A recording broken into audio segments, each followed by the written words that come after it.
सुनील गांव से पढ़ लिख कर नौकरी करने शहर चला जाता है, जहां उसे श्रेया नाम की लड़की पसंद आती है।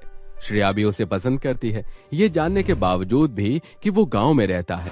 श्रेया उससे शादी करके गांव में आ जाती है। ऐसे ही 4 दिन बाद शाम को श्रेया हेडफोन लगाकर नाच रही थी, तभी उसकी सास माया उसे आवाज देती है।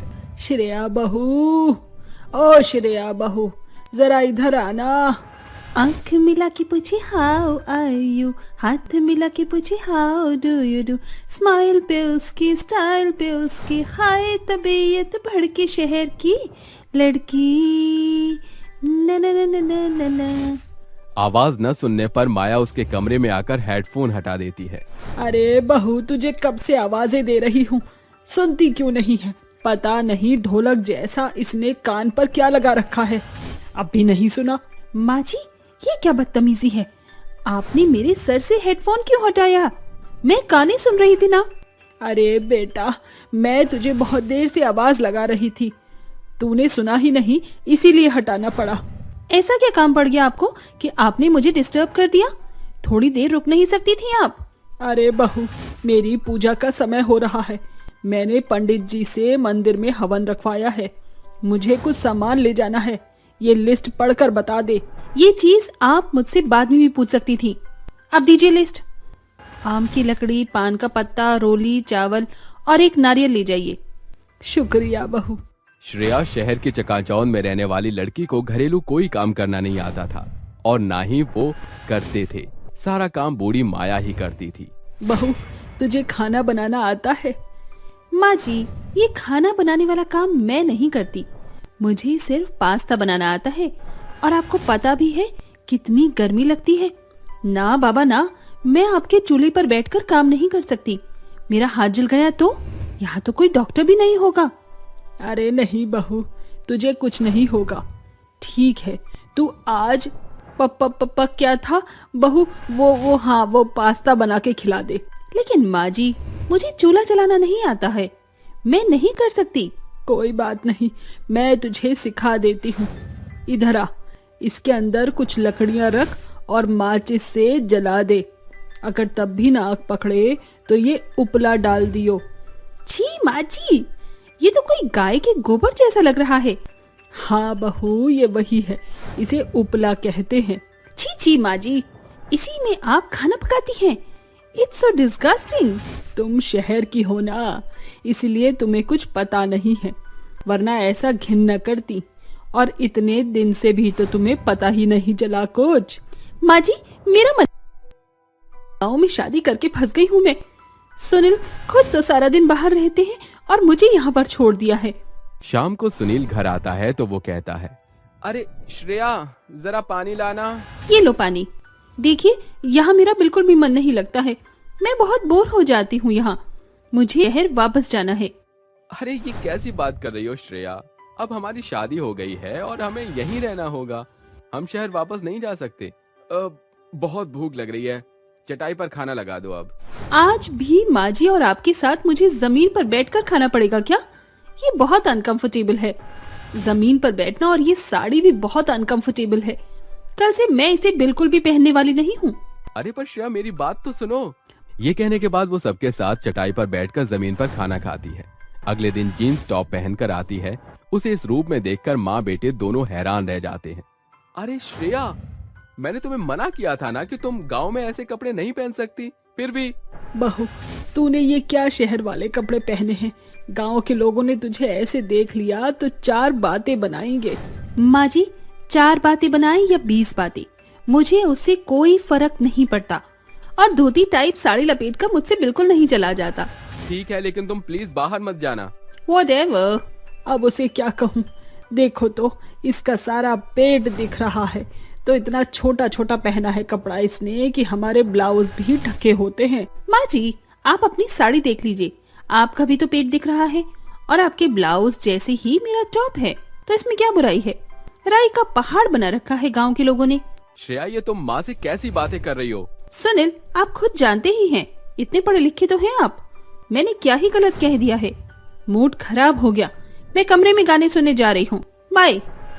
ये कहते ही श्रेया फिर से हेडफोन लगाकर गाना सुनते हुए नाचती है। कुछ घंटों बाद जब अपने कमरे से बाहर निकलती है तो उसे गंदी सी बदबू आती है और वो सूंघते हुए बाहर आ जाती है। ईयू, ये गोबर जैसी गंदी बदबू कहाँ से आ रही है? इस कमरे से तो नहीं है, बाहर जाती हूँ। जैसे ही मेन दरवाजे पर आती है तो माया गोबर से जमीन पर लीपापोती करती हुई दिखती है और मुंह पर हाथ रखकर श्रेया कहती है, छी माँ जी, ये क्या है? ये गाय के गोबर को ऐसे फैला क्यों रही हैं आप? इससे पूरे घर में आपने बदबू कर दी है। अरे बहू, बस थोड़ी देर के लिए बदबू होगी, फिर बाद में हट जाएगी। ये बहुत जरूरी होता है, पता है, इससे कीड़े वगैरह घर में प्रवेश नहीं करते। आप गांव वाले लोगों की यही दिक्कतें और हरकतें होती हैं। अरे कीड़े भगाने के लिए आप पेस्ट कंट्रोल भी करवा सकती हैं, पर नहीं, मेरी नाक में और गोबर की बदबू चढ़ गई है। हाँ नहीं तो। श्रेया को हर चीज में दिक्कत ही रहती है। गांव में रहने के बावजूद भी उसे गांव की कोई चीज पसंद नहीं आ रही थी। घर में कोई काम तो होता नहीं था, इसलिए वो कभी फोन पर लगी रहती तो कभी लैपटॉप पर गेम खेलती रहती। श्रेया अपनी अतरंगी कपड़े पहनकर बाहर जाती है तो गांव के लोग भी उसे एकटक नजरों से देखते हैं। तभी माया की पड़ोसन सरोज कहती है, अरे ये क्या, तेरी बहू साड़ी भी पहनती थी, अचानक से शहर वाले कपड़े क्यों पहनने लग गई? अब मैं चाहे उसे कितना भी कह लूं, मेरी बहू करती अपनी मर्जी की है। तुम तो जानती हो वो शहर की लड़की है। कुछ दिन बाद श्रेया का बर्थडे था। जब वो सो रही थी तो दोनों उसे विश करते हुए जोर से कहते हैं, happy birthday to you, happy birthday to you Shreya. तभी वो उठ जाती है। अरे आप दोनों को मेरा बर्थडे याद था? Thank you so much. माँ जी, सुनील जी, थैंक यू। मेरा गिफ्ट दीजिए। अरे आंखें बंद करो पहले। लगता है आप मेरे लिए बहुत अच्छी गिफ्ट्स लेकर आए हैं। Diamond ring, iPhone 14 pro max. Shreya बंद कर लेती है आंखें। तभी सुनील उसके हाथ में एक बड़ा सा कद्दू रख देता है और कहता है, अब आंखें खोलो मेरी जाने मन। हे भगवान, ये क्या दिया है आपने मुझे? ये कोई गिफ्ट होता है? कद्दू? मैं तो न जाने क्या क्या सोच रही थी। अरे बहू, ये हमारे खेत का उगा कद्दू है। तू इसे खाएगी ना तो तेरी गोरी गोरी स्किन और चमक जाएगी और तुझे ताकत भी मिलेगी। अब जल्दी आ, मैं भी तुझे गिफ्ट दूं। लाइए, दीजिए आपका गिफ्ट। हाँ तो मेरे पाँव छूना, मेरा आशीर्वाद ही तेरा गिफ्ट है। मैंने तो बहुत कुछ सोचा था, पर याद आ गया मुझे आपके गिफ्ट से कि मेरी शादी गांव के पति से हुई है, तो गिफ्ट तो ऐसे ही मिलना लाजमी है। सुनील जी! श्रेया अचानक चिल्लाती है कि उसके पाँव पर एक बिच्छू काट के भाग जाता है। तभी सुनील कहता है, माँ जी सुनिए, बिच्छू काट गया, हमें तुरंत इसे हॉस्पिटल ले जाना चाहिए। सुनील जी, अब मैं मर जाऊंगी क्या? बिच्छू मुझे काट के चला गया, मुझे बचा लो, मैं मरना नहीं चाहती। कुछ नहीं होगा बहू, तू शांत हो जा। हमें हॉस्पिटल जाने की कोई जरूरत नहीं है। तू इसका पैर पकड़ कर रख, मैं अभी आई। पागल हो गई है क्या? बिच्छू का जहर बहुत ज्यादा होता है, मैं मर गई तो? मुझ पर भरोसा रख बहू। तभी माया भागती हुई चूल्हे पर जाती है और फिटकरी को गर्म करके उसके पाँव पर चिपका देती है, जिसे वो बहुत ज्यादा चिल्लाती है। सुनील, तू फिक्र मत कर, ये घरेलू नुस्खा है, यहाँ हॉस्पिटल नहीं है और हॉस्पिटल जाते जाते उसके शरीर में जहर फैल सकता है। कुछ घंटों बाद श्रेया के पैर से बिच्छू का जहर निकल जाता है और डॉक्टर भी श्रेया का चेकअप कर लेता है और कहता है, अगर अम्मा जी ने सही वक्त पर घरेलू नुस्खा नहीं अपनाया होता तो आपकी पत्नी की जान खतरे में जा सकती थी। ये कहकर डॉक्टर चला जाता है। वो रोने लगती है। अरे क्या हुआ श्रेया, तुम रो क्यों रही हो? माँ जी, सुनील जी, मुझे अपनी गलतियों का पछतावा हो गया है। मैंने आप दोनों के साथ बहुत बुरा बर्ताव किया है, लेकिन आज के बाद मैं ऐसा कभी नहीं करूंगी। मैं शहर शहर करती रही और माँ जी ने अपने गांव के नुस्खे से मुझे ठीक कर दिया, वरना पता नहीं क्या होता। कोई बात नहीं बहू, गलती तो सबसे हो जाती है। इस तरह श्रेया सुधर जाती है और अब से वो खुद घर के साथ। कुछ समय पहले की बात है। काशीपुर गांव में वैशाली अपने 2 बच्चों आदि और नैना के साथ रहती थी। वैशाली के पति का कुछ समय पहले देहांत हो गया था। वैशाली की बेटी 20 साल की थी, जो कि कॉलेज में पढ़ रही थी और साथ साथ ब्यूटिशियन का कोर्स भी कर रही थी। और उसका छोटा बेटा आदि अभी 8 साल का ही था। वह अभी स्कूल में पढ़ रहा था। वैशाली खेतों में काम करके और लोगों के घरों में काम करके अपने दोनों बच्चों को पालती थी। इसी तरह दिन रात मेहनत मजदूरी करके वैशाली अपने और अपने बच्चों का पेट पाल रही थी। वैशाली का बेटा आदि उससे कहता है, मम्मी मम्मी, मेरे शूज़ बहुत पुराने हो गए हैं। मेरे सभी दोस्त मेरे शूज़ पर बहुत हंसते हैं। मुझे नए शूज़ लाकर दीजिए ना प्लीज़। हाँ हाँ बेटा, जैसे ही ये महीना खत्म होता है मैं तुम्हें नए शूज़ दिला दूंगी और साथ में नए कपड़े भी दिलाऊंगी। बस तुम अच्छे से मन लगाकर पढ़ाई करो, मैं तुम्हें सब कुछ दिला दूंगी। और नैना बेटा, तुम बताओ तुम्हारा कोर्स कैसा चल रहा है? माँ, मेरा कोर्स बहुत अच्छा चल रहा है। बस अब कुछ ही समय में मेरा कोर्स पूरा होने वाला है। और माँ तुम देखना, मैं बहुत जल्दी एक बहुत बड़ी ब्यूटिशियन बन जाऊंगी और फिर आपको दर बदर की ठोकरें नहीं खानी पड़ेंगी। अरे वाह नैना, ये तो बहुत अच्छी बात है। बस तुम मन लगाकर मेहनत करती रहना। चलो आदि बेटा, मैं तुम्हें स्कूल छोड़ देती हूँ। और नैना, तुम्हारे भी जाने का समय हो गया है। आज मुझे कुछ ज़रूरी काम है। मैं आते हुए तुम्हारे लिए बर्गर लेती आऊँगी। तुम दोनों को बर्गर बहुत पसंद है ना? इसके बाद वैशाली दोनों बच्चों को भेजकर अपने काम पर चली जाती है। वैशाली पूरे दिन बहुत मेहनत करती है। जब वह शाम को थक हार कर कुछ पैसे कमाकर अपने बच्चों के लिए बर्गर लेकर घर वापस लौट रही होती है, तभी रास्ते में वैशाली के पीछे एक बहुत तेज रफ्तार में बाइक आती है और वह उसे टक्कर मारकर चली जाती है। वैशाली बहुत बुरी तरह से घायल हो जाती है। आसपास बहुत भीड़ इकट्ठा हो जाती है और भीड़ में से कुछ लोग मिलकर वैशाली को अस्पताल ले जाते हैं। जब इस बात की खबर नैना और आदि को मिलती है तो उनके पैरों तले जमीन खिसक जाती है। वे दोनों रोते रोते हॉस्पिटल पहुंच जाते हैं और वे अपनी माँ को देखकर जोर जोर से रोने लगते हैं। डॉक्टर नैना से कहते हैं, देखो बेटा, तुम्हारी माँ का बहुत ही खतरनाक एक्सीडेंट हुआ है। उनके बचने के चांस बहुत कम है। वो तुमसे मिलना चाहती है। जल्दी से जाकर पहले अपनी माँ से मिल लो और दूर से ही बात करना। खुद को संभालना बेटा। जो होना था वो हो गया, अब उसे बदला तो नहीं जा सकता। डॉक्टर की बात सुनकर नैना और आदि बहुत दुखी हो जाते हैं और वे रोते रोते अपनी माँ के पास जाते हैं। मेरे प्यारे बच्चों, मुझे माफ़ कर देना। मुझे अब तुम्हारे पापा के पास जाना होगा। वो मुझे बुला रहे हैं। मैं अब तुम दोनों के साथ नहीं रह सकती। मैं भी तुम्हारे पिताजी की तरह तुम दोनों को छोड़कर जा रही हूँ। मुझे माफ़ कर देना। शायद हमारी किस्मत में यही लिखा था। सुनो नैना, अपने छोटे भाई आदि का ध्यान रखना।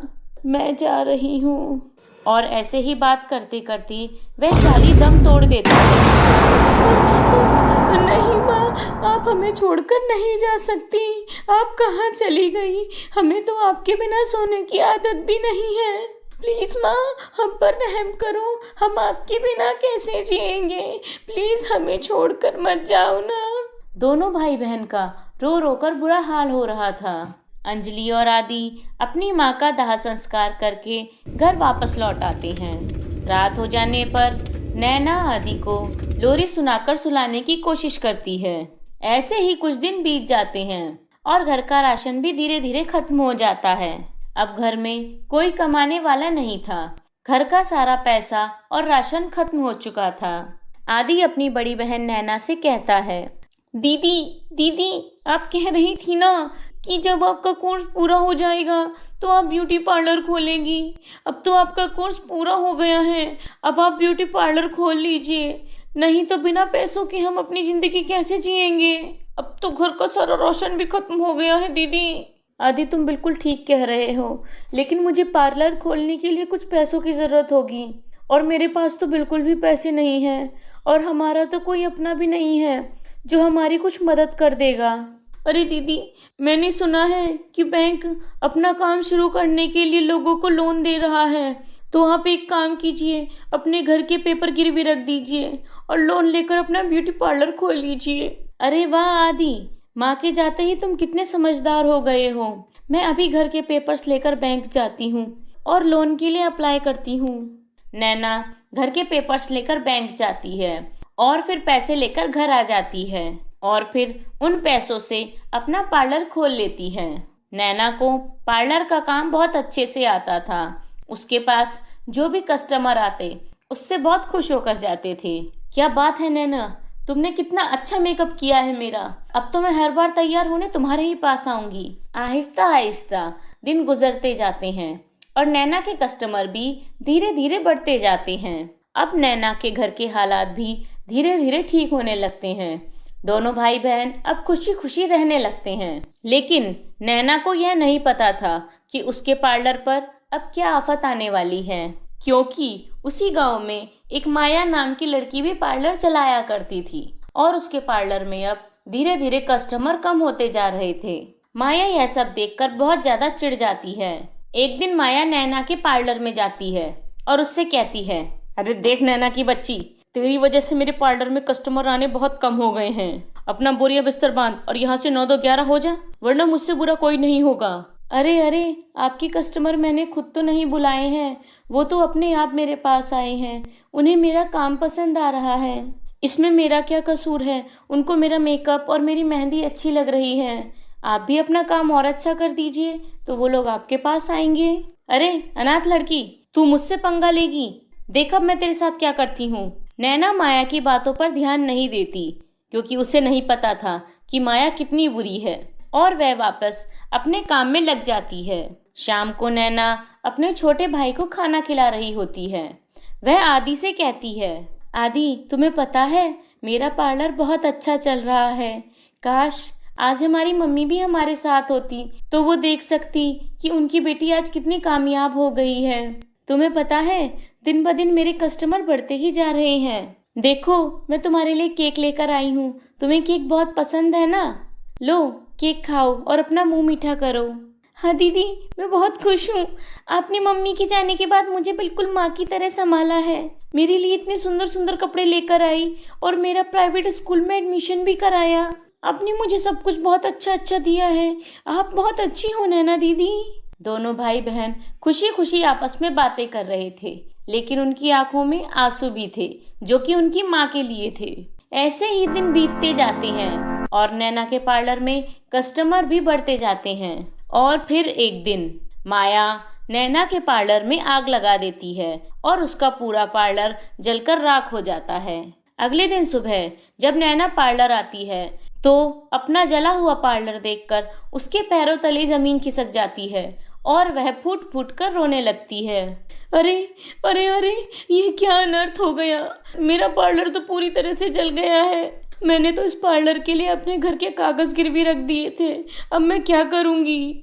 हे भगवान, मेरी क्या गलती है? मैं तो इस पार्लर से ही अपना घर का खर्च चला रही थी। मैं अब क्या करूंगी? हे भगवान, ये क्या हो गया? अब मेरे भाई का क्या होगा? क्या हो गया नैना, इतना क्यों रो रही है? मैंने तो तुझे पहले ही कहा था कि मेरे रास्ते से चुपचाप हट जा, लेकिन तू मेरी बात नहीं मानी। तो देख आज क्या हो गया। तुझे मैंने बार बार समझाया, तू मेरी एक भी बात नहीं मानी, तो मुझे परेशान होकर ये करना पड़ा। देख लिया ना मैंने तुझे कैसे आसमान से लाकर जमीन पर पटक दिया। हा हा हा हा, अब इस गांव में मेरे साथ कोई भी कंपटीशन नहीं कर सकता। अब मेरे पार्लर में कस्टमर्स की लाइन लग जाएगी और देख तू पूरी तरह बर्बाद हो चुकी है। नैना माया के सामने कुछ भी नहीं बोलती, वह बस रोती रहती है, क्योंकि उसे पता था कि वह बहुत गरीब है और वह माया का कुछ भी नहीं बिगाड़ सकती। नैना रोते रोते अपने घर जाने लगती है।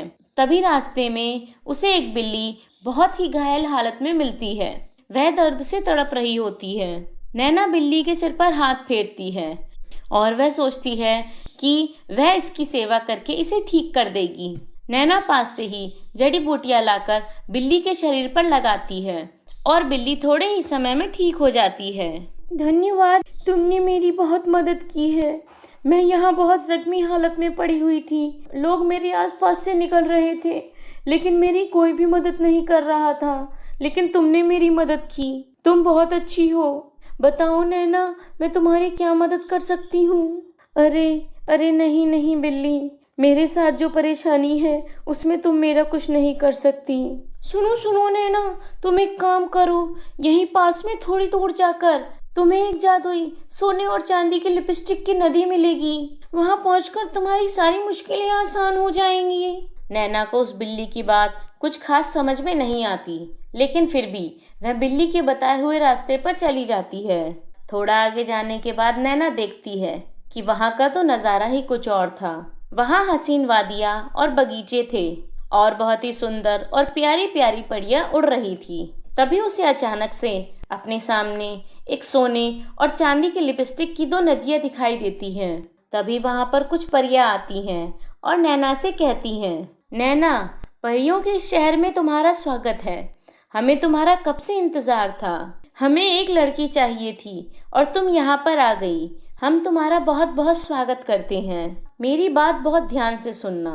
यहाँ पर सोने और चांदी की लिपस्टिक की 2 नदियाँ हैं। अगर तुम चांदी की लिपस्टिक लगाओगी तो तुम्हें बहुत सारा धन मिलेगा, और अगर तुम सोने की लिपस्टिक लगाओगी तुम एक ऐसी जगह पर पहुंच जाओगी जहां पर बहुत ज्यादा गरीब और दुखी लोग रहते हैं। हम परियां वहां पर जाना चाहते हैं, लेकिन हमें वहां पर जाने की इजाजत नहीं है और लोगों की मदद नहीं कर सकते। नैना, अब ये सब तुम्हारे हाथ में है। तुम लोगों की मदद करना चाहती हो या बहुत सारा धन दौलत लेकर बहुत अमीर होना चाहती हो और जिंदगी भर ऐश करना चाहती हो।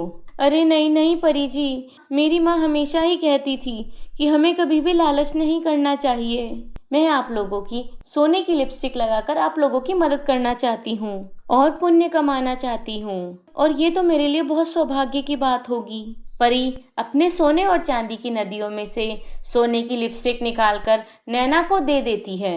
नैना जैसे ही वह सोने की लिपस्टिक लगाती है, उसके सामने बहुत सारा धन आ जाता है और वह खुद भी बहुत सुंदर कपड़ों में तैयार हो जाती है और वह परियों से भी ज्यादा सुंदर लगने लगती है।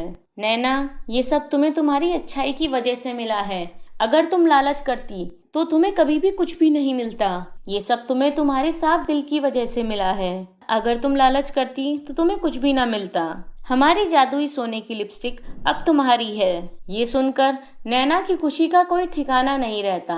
वह सोने की लिपस्टिक लेकर अपने घर पहुंचती है और फिर घर आकर वह एक बहुत बड़ा पार्लर खोलती है। अब नैना के पास और भी बहुत ज्यादा कस्टमर आने लगते हैं और देखते ही देखते वह बहुत ज्यादा अमीर हो जाती है। नैना गाड़ी, बंगला सब कुछ ले लेती है। ये सब देखकर माया को बहुत ज्यादा गुस्सा आता है। वह कहती है, न जाने मैंने कितनी कोशिशें की इसे बर्बाद करने की, लेकिन ये तो फिर से बहुत बड़ा पार्लर बनाकर बैठ गई। लेकिन मेरा नाम भी माया नहीं, अगर मैंने इसको बर्बाद ना कर दिया। माया फिर से पूरी प्लानिंग के साथ नैना का पार्लर जलाने के लिए पहुंच जाती है। वह जैसे ही पार्लर को आग लगाने वाली होती है, तभी वहां पर परियां प्रकट हो जाती हैं और वे माया की बहुत पिटाई करती हैं और पीट पीट कर उसका बुरा हाल कर देती हैं। माया बहुत जोर जोर से चिल्लाती है, लेकिन कोई भी उसकी मदद करने नहीं आता। वे परियां माया को एक बंदरिया बना देती हैं। अब माया बंदरिया बनकर एक पेड़ से दूसरे पेड़ पर दर बदर ठोकरें खाती रहती है और उसे अपने कर्मों की सजा मिल जाती है। अब नैना भी अपने भाई आदि के साथ खुशी खुशी जीवन बिताने लगती है। फूल कुमारी एक बहुत ही प्यारी लड़की थी। उसके माता पिता बहुत गरीब थे, फिर भी वे दयालु थे। वही गुण फूल कुमारी में आ गया था। वह जिस किसी को भी मुसीबत में देखती तो उसकी मदद करती थी।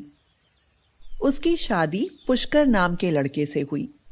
वह भी गरीब परिवार का था। पुष्कर और उसके माता पिता सभी लोग मजदूरी करने जाते थे और उसी से उनकी गुजर होती थी। यहाँ भी फूल कुमारी का वही हिसाब था। अगर कोई उससे कुछ मांगने आ जाता तो वह उसे दे देती। कभी कोई पड़ोसन आ जाती और कहती, बहन तुम्हारे यहाँ थोड़ी चीनी होगी, दे दो, आज हमारे यहाँ चीनी खत्म हो गई है। मेरा बेटा दूध के लिए रो रहा है, वह ऐसे दूध ही नहीं पीता। तो वह उसको कटोरी भर चीनी ऐसे ही दे देती। कभी कोई और पड़ोसन आ जाती और फूल कुमारी से कहती, बहू मुझे 100 रुपए उधार दे दो, अपनी बच्ची की मैं दवा लेने जा रही हूँ, मेरे पास नहीं है, मैं तुम्हें वापस कर जाऊंगी बाद में। तो फूल कुमारी दे देती। उसकी सास उसे डांटती थी और उससे कहती थी, तुमने क्या धर्मशाला खोल रखा है? हम लोग कौन से अमीर हैं? कोई ना कोई रोज तुमसे कुछ ना कुछ मांगने चला आता है और तुम उसे दे देती हो। फिर ऐसा होने लगा कि फूल कुमारी सबके सामने किसी को कुछ नहीं देती। लेकिन फिर चुपके से दे देती थी। पूरे मोहल्ले की औरतें इकट्ठे होकर जब बातचीत करती तो कहती थीं, ऐसी बहू हमने कभी नहीं देखी है, वह तो बहुत अच्छी है। इनके घर में तो लक्ष्मी आ गई है, लेकिन बेचारी बहुत तकलीफ भोग रही है। फूल कुमारी की इस परोपकार की भावना से उसकी सास और पुष्कर उससे बहुत नाराज हो जाते थे। एक बार ऐसा हुआ कि लगातार पानी बरस रहा था। सब लोग मजदूरी करने के लिए गए। वे बाजार में खड़े थे, लेकिन उन्हें कोई काम नहीं मिल रहा था। फिर सभी लोग लौट आए। आज कोई काम नहीं मिला है, भूख के मारे हालत खराब है, क्या किया जाए? कई दिनों तक उनको कोई काम नहीं मिला। वे बाजार जाते, खड़े रहते और निराश होकर घर वापस लौट आते। जो कुछ घर में रखा था वह पहले ही खत्म हो गया था। अब घर में खाने के लिए कुछ भी नहीं था। वे सब बहुत भूखे बैठे थे और कह रहे थे, हे भगवान, आज क्या खाएंगे? इतनी जोर की भूख लगी है, आज तो घर में कुछ भी नहीं है। आज मजदूरी नहीं मिली तो आज खाना भी नहीं मिलेगा। यहाँ तो रोज कुआं खोदो, रोज पानी पियो वाली हालत है। तभी उसकी पड़ोसन पुष्पा आ गई। लो, आ गई कुछ मांगने। अरे भाभी, उदास क्यों हो? क्या हुआ? आज हमारे यहाँ कुछ है ही नहीं। इतना सुनते ही पुष्पा अपने यहाँ गई और दाल, चावल और सब्जी ले आई। अभी खाना बना लो, तुमने तो हमारी बहुत मदद की थी। अब फूल कुम्हारी ने चूल्हा जलाया। पहले उसने दाल बनाई, उसके बाद चावल बनाए, फिर सब्जी और रोटियां सेकने लगी। अम्मा जी, आइए खाना खा लीजिए। सब लोग खाना खाने के लिए बैठे ही थे। सब लोग बहुत भूखे थे। तभी बाहर से आवाज आई, क्या इस गरीब के लिए कुछ है? बहुत जोर की मैं भूखी हूँ। फूल कुमारी ने बाहर निकलकर देखा तो एक बूढ़ी औरत खड़ी हुई थी। बेटी, बहुत जोर की भूख लगी है, मुझे चक्कर आ रहा है, मुझसे चला ही नहीं जा रहा, मुझे कुछ खाने के लिए दे दो बेटी। फूल कुमारी चक्कर में पड़ गई। खाना तो थोड़ा सा ही है, जो इतने लोगों के लिए भी पूरा नहीं है। वो सोचने लगी, हे भगवान, मैं क्या करूं? इन बूढ़ी अम्मा को खाना तो हमें देना ही चाहिए। ये कितनी कमजोर है, भूखी भी है और खाना मांग रही हैं। इन्हें बिना खाना दिए मैं कैसे लौटा सकती हूँ? तब तक उसकी सास भीतर से आकर उस बूढ़ी महिला से बोली, खाना वाना कुछ नहीं है यहाँ। और बहू, तुम किवाड़ बंद कर दो, ज्यादा चक्कर में मत पड़ा करो। हाँ बेटी, मुझ पर थोड़ी दया करो, मैं बहुत दुखी हूँ। आज तो लगता है भूख के मारे मेरे प्राण ही निकल जाएंगे। ऐसा कहकर वह वहीं बैठ गई। वह आंसू बहाने लगी। फूल कुमारी घर के भीतर दौड़ कर आई और अपनी सास से बोली, अम्मा, उन्हें खाना दे दो, मैं बहुत भूखी हैं, कहीं ऐसा ना हो कि उन्हें कुछ हो जाए। फूल कुमारी की सास ने उसे डांटा और बोला, तुम चुप करो बहू, हम लोग तो भूख के मारे मरे जा रहे हैं, हमारी तुम्हें परवाह नहीं है। और वे बाहर से पता नहीं कहां से भिखारन चली आई, उसकी तुम्हें बहुत परवाह है। हाँ नहीं तो हाँ। पर अम्मा, जरा सोचो, हमें भी तो पूरे 2 दिन हो गए कुछ नहीं खाया है, हमको भी तो चक्कर आ रहा है। फूल कुमारी ने बाहर देखा तो वह बूढ़ी महिला बैठी रो रही थी। अब तो फूल कुमारी से नहीं रहा गया। अब चाहे मुझसे कोई भी नाराज हो जाए, मैं उनको खाना जरूर दूंगी। वो थाली में खाना परोस कर ले आई और उस बूढ़ी महिला को दे दिया। वह बूढ़ी महिला खाने को देखकर बहुत खुश हो गई और उसे खाने लगी। यह खाना बहुत स्वादिष्ट बनाया है तुमने मुझको खाना खिलाया, तुम बहुत सुखी रहोगी। और खाना ले आओ बिटिया। फूल कुमारी मना नहीं कर सकी। वह और भी खाना परोस कर ले आई। बूढ़ी महिला को पता नहीं कितनी भूख लगी थी। वह खाना खाती ही जा रही थी और मांगती जा रही थी। और ले आओ खाना। फूल कुमारी दौड़कर घर के अंदर गई और खाना ले आई। थोड़ी ही देर में दाल चावल की पतीली खाली हो गई। सब्जी रोटी भी वह खा गई। भूख से बिलबिलाते हुए पुष्कर ने देखा कि पतीली खाली पड़ी है और कुछ नहीं रह गया है उसमें, तो उसे बहुत जोर से गुस्सा आ गया। उसने जोर से चूल्हे पर लात मारी और चूल्हा फूट गया। यह देखकर फूल कुमारी रोने लगी और बोली, ये तो चूल्हा भी फूट गया, अब खाना कैसे बनेगा?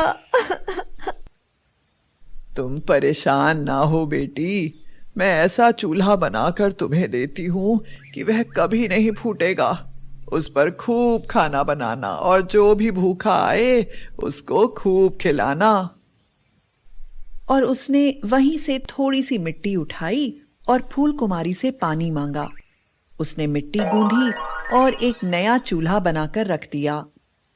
बेटी, इस चूल्हे पर तुम खाना बनाओगी ना तो मुझे याद करोगी।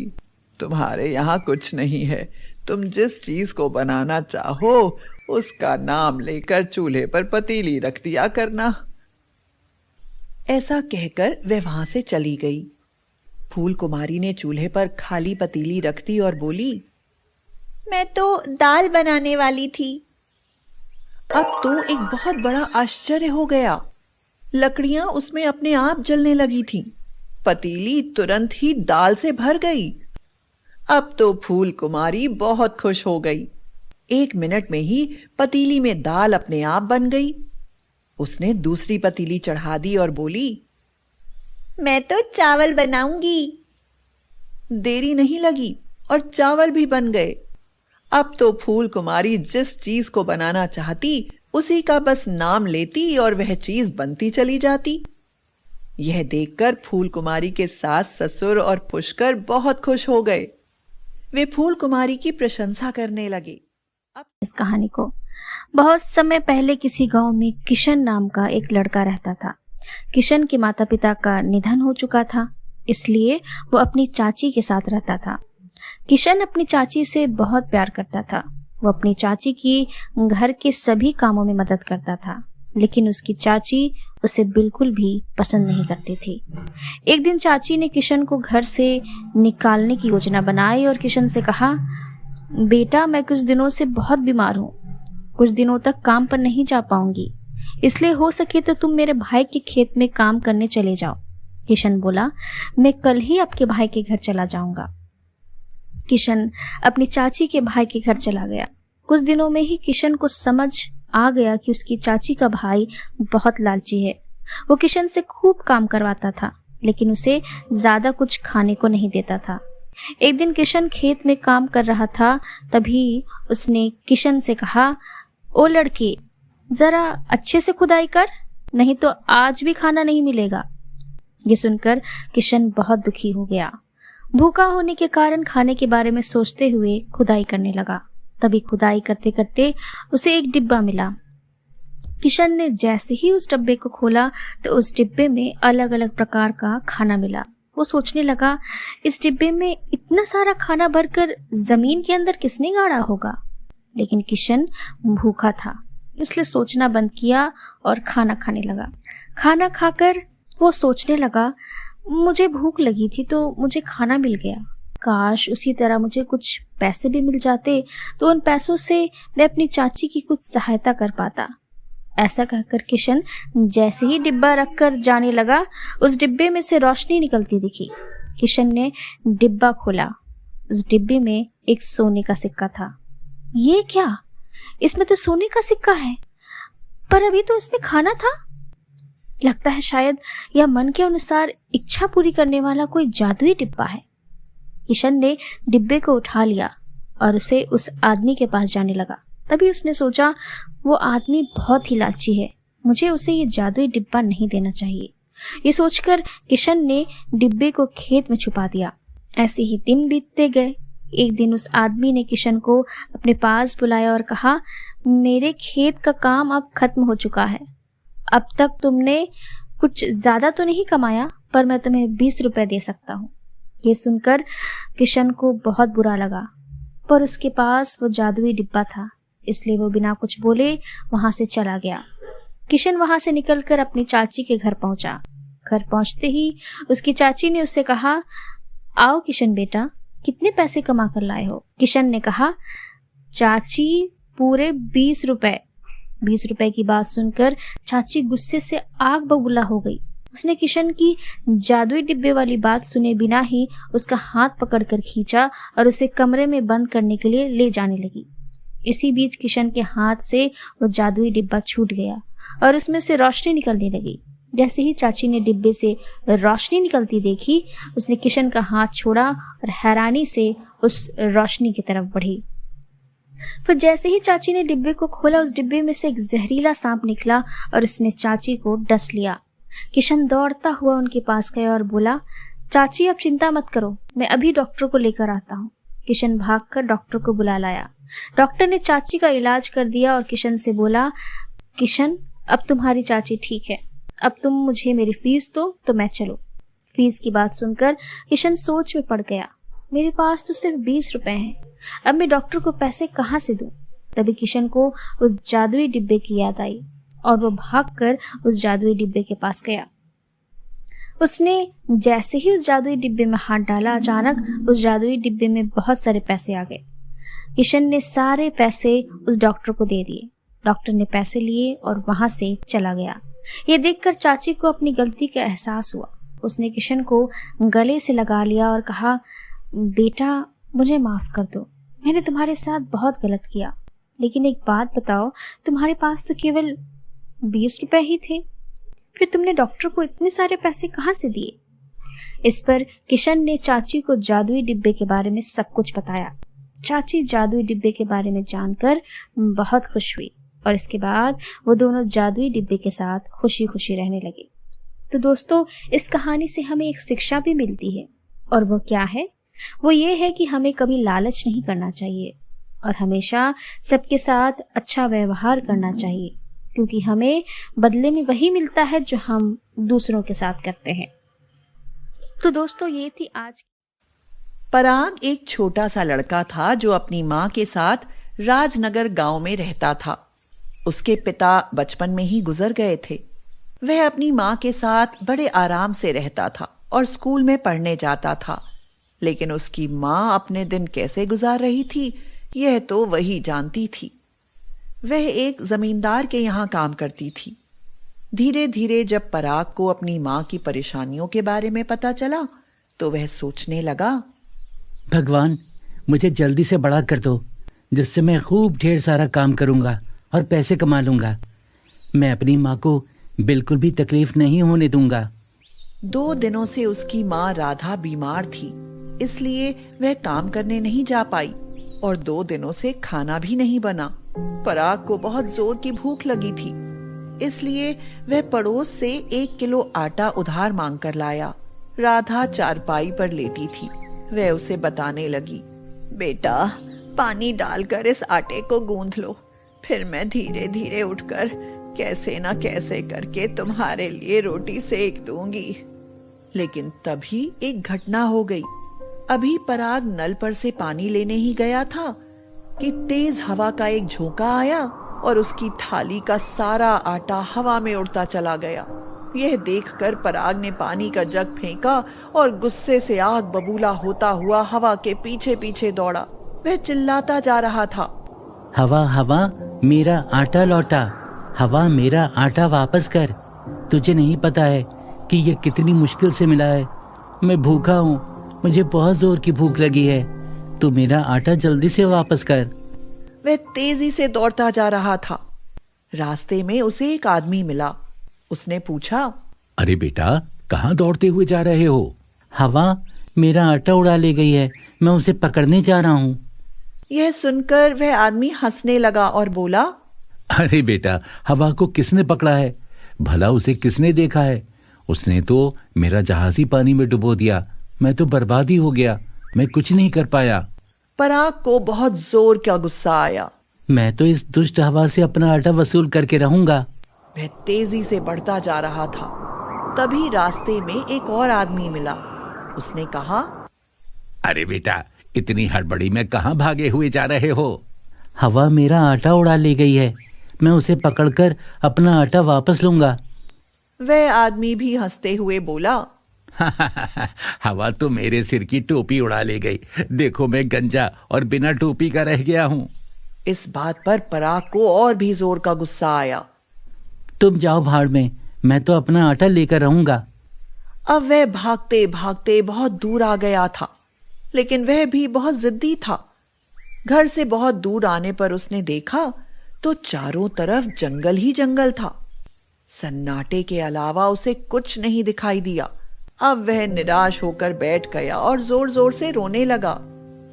उसकी ऐसी दशा देखकर हवा एक सुंदर स्त्री का रूप बनाकर प्रकट हो गई और बोली, बेटे अब तुम मत रो, मैं ही हवा हूँ। मैंने तुम्हारा आटा उड़ाया है, लेकिन तुम्हारा आटा तो फैल गया। उसके बदले में मैं तुम्हें बहुत अच्छी चीज देती हूँ। यह थाली ले जाओ। अब इस थाली पर तुम कपड़ा ढककर रख देना, और तुम्हें जो भी चीज खाने पीने की इच्छा हो तो कपड़ा उठाना और कहना कि मेरी थाली में स्वादिष्ट व्यंजन आ जाएं, तो वह आ जाएंगे। यह सुनकर पराग बहुत खुश हो गया। वह थाली लेकर वापस चल दिया, लेकिन इन सब बातों में उसे बहुत देर हो चुकी थी। रास्ते में वह एक किसान के घर में रुका। रात में किसान ने कहा, चलो बेटे खाना खा लो। नहीं, मुझे भूख नहीं है। और कमरे में आकर उसने थाली पर कपड़ा ढका। फिर बोला, थाली, मुझे पूड़ी, कचौड़ी, खीर और गोभी की सब्जी चाहिए। तुरंत ही उसकी थाली में सारा सामान आ गया। वह मजे ले लेकर खाने लगा। उधर किसान उसको खाने के लिए फिर से बुलाने आ रहा था। उसने खिड़की से नजारा देखा और बोला, अरे वाह, इतनी जबरदस्त जादू की चीज इसके पास है, मैं इसे चुरा लेता हूँ। उसने रात में पराग की थाली चुरा ली और बदलकर उसी की तरह एक दूसरी थाली वहां रख दी। सवेरे पराग की नींद खुली तो वह किसान को धन्यवाद देकर अपनी थाली लेकर घर आया और खुश होकर अपनी माँ से बोला, माँ, तू तो कहती थी कि हवा हमारा आटा नहीं देगी। देखो, उसने बादल में कितनी अच्छी चीज दी है। अब हमें खाने की कोई तकलीफ नहीं रहेगी। ऐसा कहकर उसने थाली से कहा, थाली, मुझे और मेरी माँ के लिए गुलाब जामुन की मिठाई और पूरी कचौरी आ जाए। लेकिन उस थाली में कुछ नहीं आया। यह देखकर राधा बोली, अब बेवकूफ वाली हरकतें कर रहा है यह तू। किसकी थाली उठा लाया है? जाकर वापस करके आ। खुद तो बेवकूफ है, दूसरों को भी बेवकूफ समझता है। अब तो पराग को बहुत गुस्सा आया। वह थाली लेकर वापस गया। वह गुस्से में चिल्लाता जा रहा था, हवा, तेरी ऐसी की तैसी, तूने मुझे उल्लू बनाया। अब देख मैं तेरा क्या हाल करता हूँ। वह उसी जगह पर पहुंचा और चिल्लाया, सामने आओ धोखेबाज हवा, तुमने मुझे नकली थाली देकर बेवकूफ बनाया है। इसमें से कुछ खाना बना नहीं मिलता है। उसकी चीख पुकार को सुनकर हवा प्रकट हो गई। वह सारा मामला समझ गई। उसने कहा, मैं तुमको गलत चीज दे गई थी। इस बार मैं तुमको जादुई तवा देती हूँ। इस पर तुम जिस चीज का भी नाम लोगे वही तुम्हें मिलेगा। पराग ने कहा, अच्छा, लेकिन मुझे सामने करके दिखाओ। ठीक है, अब तुम अपनी आंखों से देख लो। मुझे आलू का पराठा चाहिए। तुरंत ही उसकी थाली में आलू का पराठा आ गया। पराग खुश हो गया। वह जादुई तवे को लेकर चल दिया, लेकिन उसे अब फिर देर हो चुकी थी। रास्ते में वह फिर किसान के घर रुका। किसान मन ही मन में बोला, लगता है ये अब की बार फिर से कोई जबरदस्त चीज लाया है। मजा आ गया, ये लड़का तो बहुत काम का है। उसने खिड़की से देखा कि पराग तवे से कह रहा है, तवे, मुझे आलू का पराठा चाहिए। आलू का पराठा आ गया और वह खाने लगा। रात में जब पराग सो गया तो किसान ने कहा, ये तो हमारे मजे हो गए, अब मैं इस तवे को चुरा लेता हूँ। वह कमरे के अंदर आया और उसने धीरे से तवे को उठा लिया। दूसरे कमरे में ले जाकर उसने जादुई तवे से कहा, मुझे आलू का पराठा चाहिए। आलू का पराठा आ गया। जैसे ही उसने आलू के पराठा उठाना चाहा, उसका हाथ तवे से चिपक गया। उसका हाथ जलने लगा। अब वह जोर जोर से चिल्ला रहा था, छोड़ो छोड़ो, मुझे छोड़ो, मुझे छोड़ो। लेकिन तवे से उसका हाथ छूट ही नहीं रहा था। ऐसा लगता था जैसे फेविकॉल से चिपक गया हो। उसका हाथ जल रहा था और वह चिल्ला रहा था, अरे मुझे कोई बचाओ, इस शैतानी तवे से मुझे बचाओ। उसकी चीख पुकार सुनकर उसके घर के सारे लोग जाग गए। वे उसको बचाने की कोशिश करने लगे, लेकिन वह तवे से छूट ही नहीं रहा था। तभी शोर को सुनकर पराग की नींद भी खुल गई। वह किसान के पास पहुंचा और सारा नजारा देखकर आश्चर्य से बोला, अरे मेरा तवा तुम्हारे पास क्या कर रहा है? उसे देखकर किसान रोते हुए बोला, तुम ही मुझे बचा सकते हो, मैं तुम्हारे हाथ जोड़ता हूँ, मुझे इस शैतानी तवे से बचाओ, ये मेरी जान ले लेगा, मेरा हाथ जला जा रहा है, मैं मरा जा रहा हूँ, मुझे बचाओ बचाओ, कैसे भी करके बताओ। मैंने तुम्हारा तवा चुराया, मैंने ही तुम्हारी थाली भी चुराई है, वो जादुई थाली भी मेरे पास है, वो भी तुम ले जाओ, लेकिन मेरी जान छुड़ाओ। ऐसा कहकर वह अपनी पत्नी पर चिल्लाया, अरे चुड़ैल, खड़ी खड़ी क्या तमाशा देख रही है, जल्दी से थाली लाकर दे, मेरी जान बचे। उसकी पत्नी दौड़ कर गई और वह थाली लाकर पराग को दे आई। अरे तवा, इसको छोड़ दे, इसको छोड़ दे। तुरंत ही उसका हाथ छूट गया। पराग थाली और तवा लेकर अपने घर आ गया। उसने अपनी माँ राधा को बुलाया और कहा, आओ माँ, अब हम बढ़िया बढ़िया खाना खाते हैं। उसने तवे से कहा, मुझे गर्मा गर्म पनीर का पराठा चाहिए। तुरंत पनीर का पराठा आ गया। उसने थाली से कहा, स्वादिष्ट खीर और मिठाइयाँ चाहिए। थाली में सारी चीजें आ गईं। यह देखकर राधा बहुत खुश हो गई। अब दोनों लोग बड़ी चैन से रहने लगे। धीरे धीरे उन्होंने अपनी एक दुकान भी खोल ली। बहुत सस्ती कीमत पर वह खाना दिया करते थे, जिससे आसपास के पूरे इलाकों में उनके ढाबे की धूम मच गई। चंपानगर गांव में वंदना अपनी माँ सरिता के साथ रहती थी। वंदना बहुत गरीब थी। उसकी माँ गांव के बड़े घरों में जाकर लैट्रिन और बाथरूम साफ करने का काम करती थी। वंदना जब घर से बाहर जाती थी, गांव की सारी लड़कियां उसे देखकर दूर भागती थी। वंदना एक दिन कॉलेज जा रही थी, तभी गांव की एक लड़की पिंकी कहती है, अरे मीना देखो, गांव के लैट्रिन साफ करने वाली की लड़की वंदना आ रही है। जल्दी से यहाँ से चलो, नहीं तो हमारी परफ्यूम काम करना बंद कर देगी। पिंकी, तुम ऐसा क्यों कह रही हो? अरे क्योंकि तुम्हारी माँ गांव में लैट्रिन साफ करती है।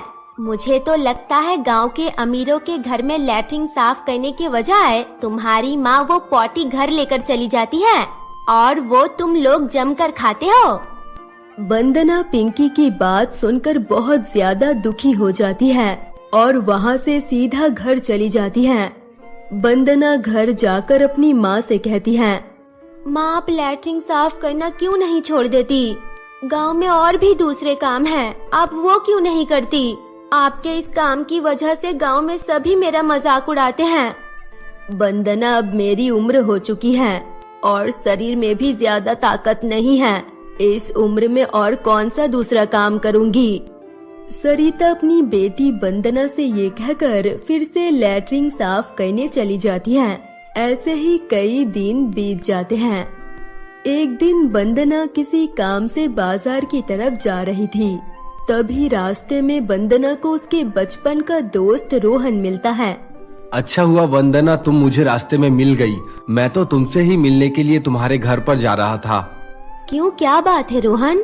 क्या कोई इमरजेंसी बात करनी है? अरे क्या बताऊं वंदना, पापा ने मेरी शादी की बात तय कर दी है। शादी का न्योता देने के लिए तुम्हारे पास जा रहा था। रोहन, तुम ये क्या कह रहे हो? हम दोनों बचपन से दोस्त हैं, एक दूसरे को पसंद भी करते हैं। ऐसे कैसे तुम्हारे पापा किसी दूसरी लड़की के साथ तुम्हारी शादी करवा सकते हैं? अरे वंदना, ये तुम क्या कह रही हो? तुम्हारी तरह लैट्रिन साफ करने वाली के साथ मैं शादी करूं? तुमसे दोस्ती कर ली, यही बड़ी बात है। तुमसे शादी करके मैं लैट्रिन साफ करने वाली का दामाद नहीं बन सकता। रोहन वंदना से ये कहकर वहाँ से चला जाता है। इधर वंदना रोहन की बात सुनकर बहुत दुखी हो जाती है और रोती हुई वहाँ से सीधा जंगल के अंदर चली जाती है। जंगल के कुछ दूर जाते ही उसे फूलों से भरा बगीचा दिखाई देता है। अरे वाह, कितनी सुंदर जगह है। जंगल के चारों तरफ फूल ही फूल है। वंदना जैसे ही वहाँ जाती है वो बगीचे में पॉटी देखकर हक्की बक्की रह जाती है। अरे, इतने सुंदर फूलों के बगीचे के अंदर चारों तरफ पॉटी ही पॉटी पड़ी हुई है। ऐसी सुंदर जगह पर भला कोई पॉटी करता है क्या? वंदना जंगल के आसपास की सारी पॉटी साफ कर देती है। कुछ देर तक काम करने के बाद वो एक पेड़ के नीचे जाकर बैठ जाती है। अब लग रहा है ये जगह बिल्कुल चकाचक है। ऐसे कैसे इतनी सुंदर जगह पर लोग आकर पॉटी कर सकते हैं? वंदना खुद से बात ही कर रही थी, तभी वहाँ पर एक बहुत सुंदर सी परी आ जाती है। अरे वाह लड़की, तुमने तो बहुत ही अच्छी तरह से इस जगह की सफाई की है। परी रानी, इतनी सुंदर जगह में ऐसी गंदगी देखकर मुझे बहुत बुरा लग रहा था, इसलिए मैंने बहुत ही अच्छी तरह से इस जगह की सफाई की है। वंदना, तुमने बहुत अच्छा काम किया है। इस जगह में पहले मैं और मेरी सहेली आकर गप्पे मारा करते थे, पर जब से यहाँ पर गांव के लोगों ने पॉटी करना शुरू कर दिया है, हमारा यहाँ आना ही बंद हो गया। परी रानी, ये तो गांव वालों ने सच में आप लोगों के साथ बहुत बुरा किया, पर आप चिंता मत कीजिए, अब कभी भी गांव वाले यहाँ आकर पॉटी नहीं करेंगे। मैं उन लोगों को यहाँ आने से मना कर दूंगी।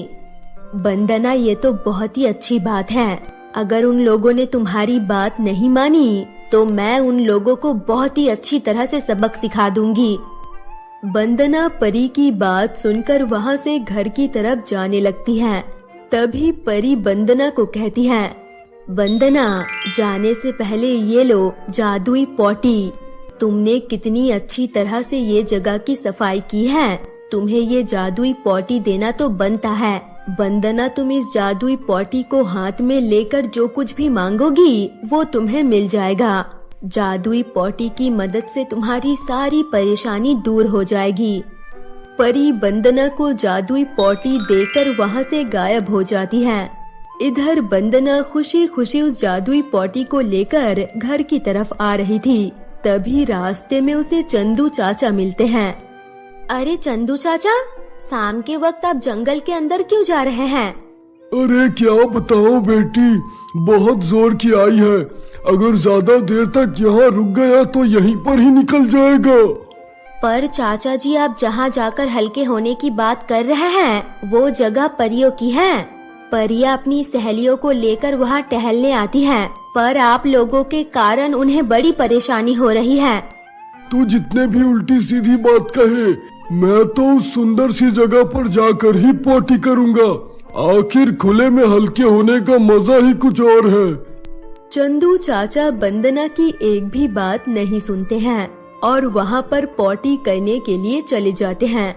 ऐसे ही वंदना गांव के सभी लोगों को जंगल के अंदर पॉटी करने से मना करती रहती हैं, पर सभी लोग हर बार वंदना का मजाक उड़ाते और उसी जगह पर पॉटी करते। वंदना हर रोज जाकर उस जगह की सफाई करती है।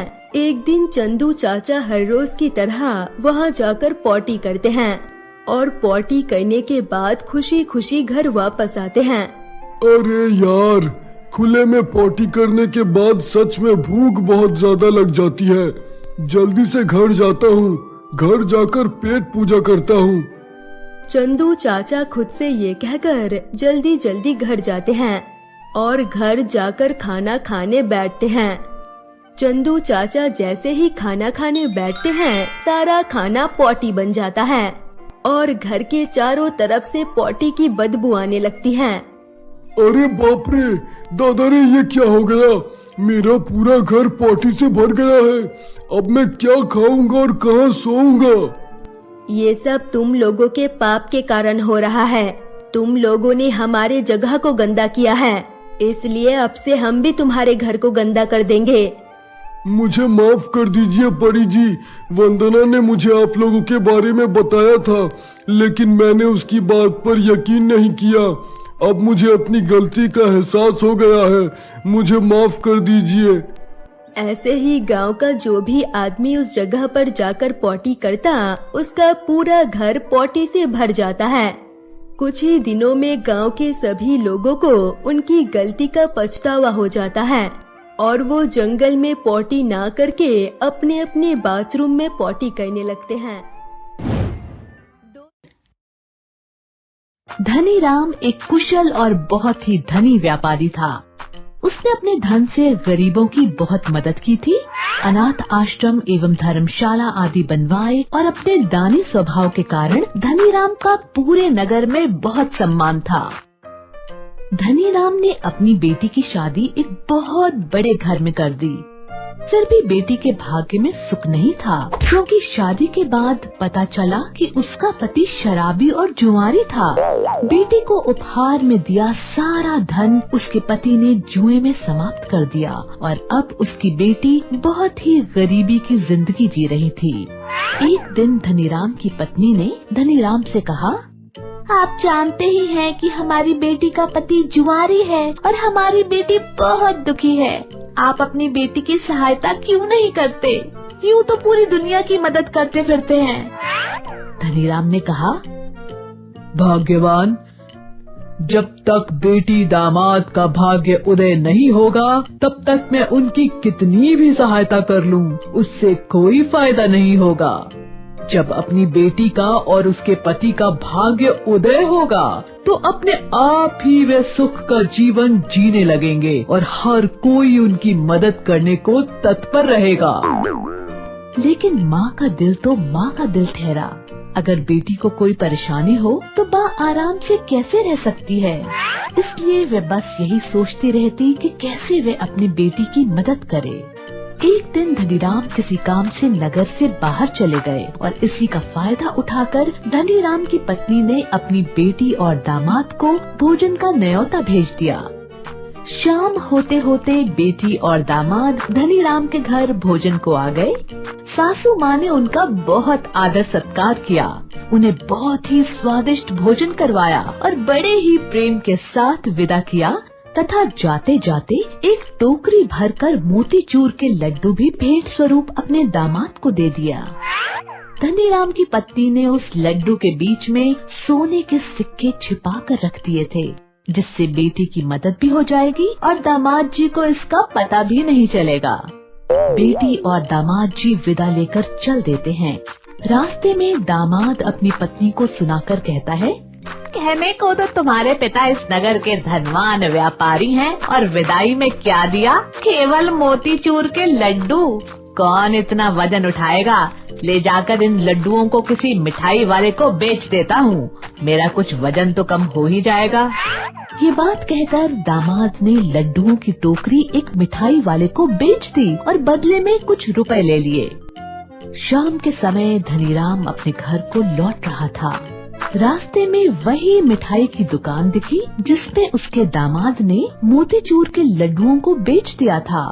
धनीराम को मोतीचूर के लड्डू बहुत ही पसंद थे, इसलिए धनीराम ने मिठाई वाले से वही मोतीचूर के लड्डुओं की टोकरी खरीद ली और अपने घर ले आया। धनीराम की पत्नी ने जब देखा कि लड्डुओं की टोकरी सेठ जी लेकर आ रहे हैं तो उन्होंने पूछा, ये क्या लेकर आए हैं? धनीराम ने कहा, तुम्हारे लिए मोतीचूर के लड्डू लाया हूँ, एक मिठाई की दुकान पर दिखे तो ले आया। सेठानी ने लड्डुओं की टोकरी पहचान ली और लड्डू फोड़कर देखा तो उसमें वही सोने के सिक्के निकले जो उसने डाले थे। सेठानी ने ये देख अपना सर पीटा और धनीराम को सारी बात बताई।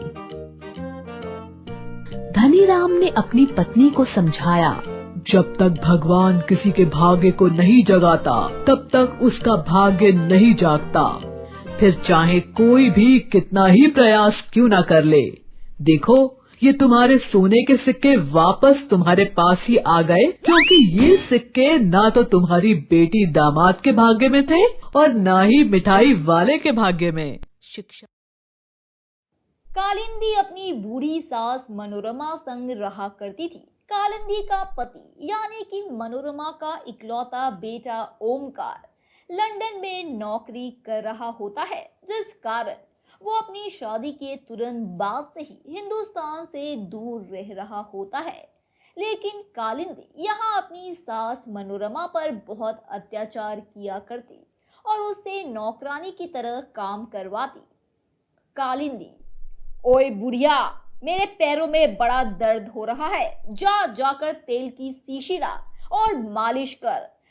कालिंदी अपनी बूढ़ी सास मनोरमा संग रहा करती थी। कालिंदी का पति यानी कि मनोरमा का इकलौता बेटा ओमकार लंदन में नौकरी कर रहा होता है, जिस कारण वो अपनी शादी के तुरंत बाद से ही हिंदुस्तान से दूर रह रहा होता है।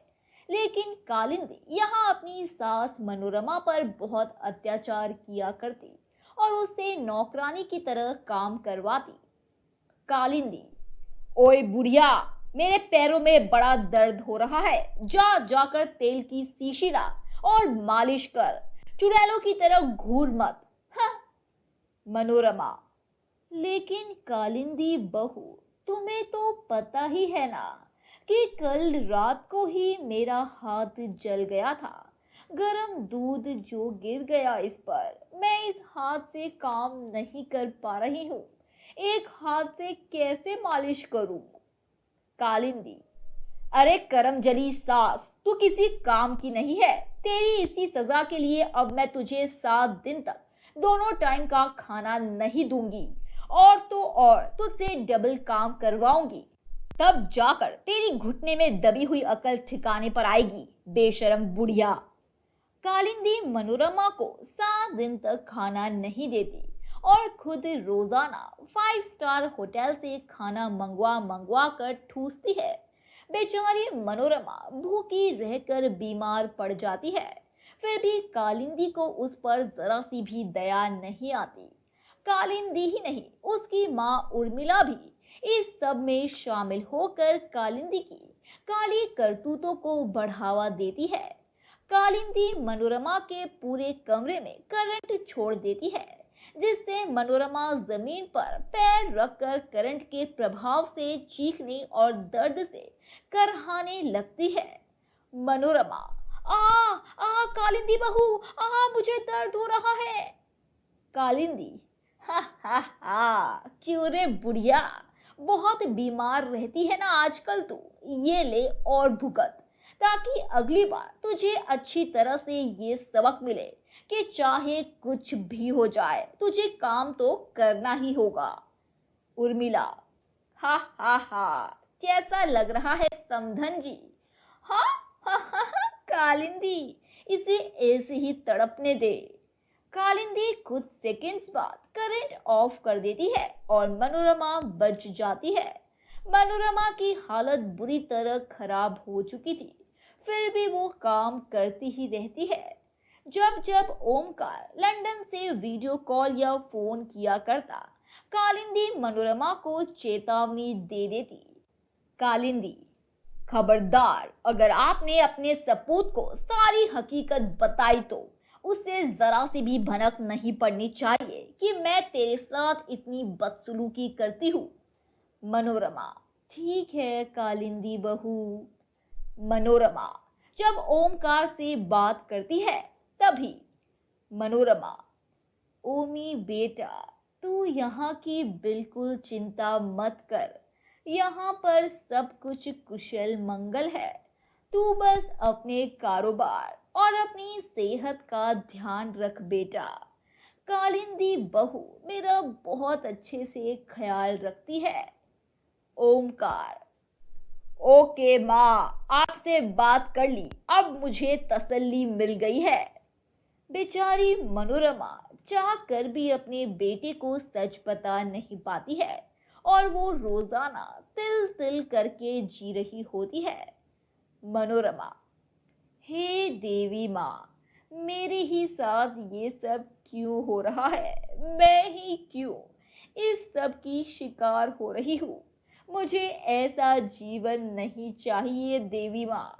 मुझे इस नरक से बाहर निकालो माँ, बाहर निकालो मुझे इस नरक से। एक शाम जब कालिंदी की सहेलियां घर पर आती है, तभी मनोरमा उन सभी के लिए नाश्ता परोसती है। पहली सहेली, कालिंदी, ये तेरी सास या रिश्तेदार है क्या? Kalindi, are you out of your mind Tina? मेरी सास हाई क्लास और मॉडर्न है, ये बुढ़िया तो इस घर की नौकरानी है। दूसरी सहेली, हा हा हा, ओ बुढ़िया, जरा इस कॉफी में आइस क्यूब्स डाल दे, कोल्ड कॉफी पीने का मन हो रहा है अभी। मनोरमा, जी जी जी जी जी। अपने आप को सभी के सामने इस तरह बेइज्जत होता देख मनोरमा को बहुत बुरा लगता है। वो रसोई में जाकर फूट फूट कर रोती है। मनोरमा, उमी बेटा, काश तू यहाँ होता, मुझसे ये सब नहीं सहा जा रहा है। मैं अपनी सारी शिकायतें बोलूं तो किसको बोलूं? ऐसा लग रहा है जैसे मानो मेरी आत्मा पर किसी ने जलते हुए कोयले रख दिए। दिन प दिन कालिंदी अपनी सास मनोरमा संग बद से बदतर पेश आती। एक दिन मनोरमा को चक्कर आ रहे होते हैं, फिर भी वो सारी काम कर रही होती है। मनोरमा, अब बस ये साड़ी इस्त्री करके रख देती हूँ, उसके बाद मैं कुछ देर के लिए आराम करूंगी, वरना आज तो मेरी जान ही निकल कर रहेगी। लेकिन मनोरमा गरम इस्त्री को साड़ी पर रखकर बेहोश हो जाती है और जब उसे होश आ जाता है तभी कालिंदी गुस्से से आग बबूला होकर मनोरमा को गरम इस्त्री का चटका देती है। कालिंदी, ये ले, मेरी इतनी महंगी साड़ी जला दी बेवकूफ बुढ़िया। मनोरमा, आ आ आ। मनोरमा को बहुत दर्द होता है। दिन बीतते जाते हैं और बढ़ती उम्र के साथ मनोरमा बहुत बीमार पड़ती रहती और उससे बिल्कुल भी काम नहीं हो पाता। वो दिन रात बिस्तर पर ही लेटी होती है। कालिंदी, डाकन कहीं की, बरगद वाली बूढ़ी चुड़ैल यहाँ पलंग तोड़ रही है। मेरी छाती पर मूंग दलने नहीं दूंगी इसे मैं। अब तू मेरे किसी काम की नहीं बुढ़िया। मैं ओमकार को बोल दूंगी कि तू लापता हो गई है, लेकिन तुझे अब यहाँ से जाना ही होगा। क्रूर कालिंदी मनोरमा को धक्के मारकर घर से बाहर धकेल देती है। मनोरमा घर से गेट के बाहर जा गिरती है और उसे गहरी चोट आती है। वो यहाँ से वहां दर दर भटकने लगती है।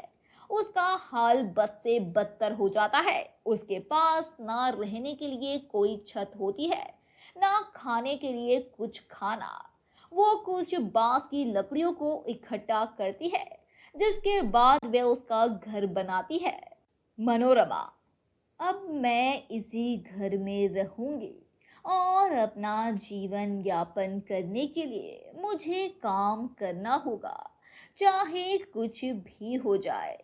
मनोरमा अब उस बांस के घर में रहने लगती है, लेकिन जब वो नौकरी ढूंढने जाती है तभी उसे कहीं भी नौकरी नहीं मिलती। वो दुखी होकर घर वापस लौट आती है, लेकिन अभी उसके खाने के लाले पड़ जाते हैं और उसकी तबीयत भी बिगड़ने लगती है। मनोरमा, हे देवी माँ, हे देवी माँ, मुझ गरीब बुढ़िया की मदद करो। देवी माँ, कहाँ हो आप? आपकी इसी भक्त को आपकी बहुत जरूरत है आज। लगता है मैं जाने वाली हूँ, मेरा दिन भर चुके हैं। मनोरमा की तबीयत बहुत बुरी तरह खराब होने लगती है। तभी उसके घर के दरवाजे से उसे शेर के दहाड़ने की आवाज आती है। मनोरमा, ये आवाज ये कहाँ से आ रही है? मेरे दरवाजे पर शेर, कहीं देवी माँ तो नहीं आई? माँ! मनोरमा झट से उठकर दरवाजे पर आती है और वो देखती है कि दरवाजे पर एक छोटी कन्या आई है, जिसे साड़ी पहन रखी है। वह उस कन्या को देखती ही रह जाती है। कन्या उसकी घर की तरफ देखती है और वो जादुई मंत्र बोलती है और मनोरमा के बांस के घर एक जादुई सोने के बांस के घर में बदल जाता है और बूढ़ी मनोरमा की तबीयत भी ठीक हो जाती है। मनोरमा, ये क्या, ये सब कैसे हो गया? ये तो करिश्मा हो गया। जय माता दी, धन्यवाद देवी माँ। मैं जानती हूँ आप इस कन्या के रूप में आई हो। जय हो देवी माँ। कन्या, मनोरमा, तुम अब इस जादुई बांस के घर में खुशी से रह सकती हो। इसमें तुम जो चाहो वो मंगवा सकती हो, जो चाहो वो कर सकती हो, क्योंकि अब तो तुम्हारे पास भी जादुई शक्तियां आ चुकी है। मनोरमा, आपका बहुत बहुत धन्यवाद देवी माँ।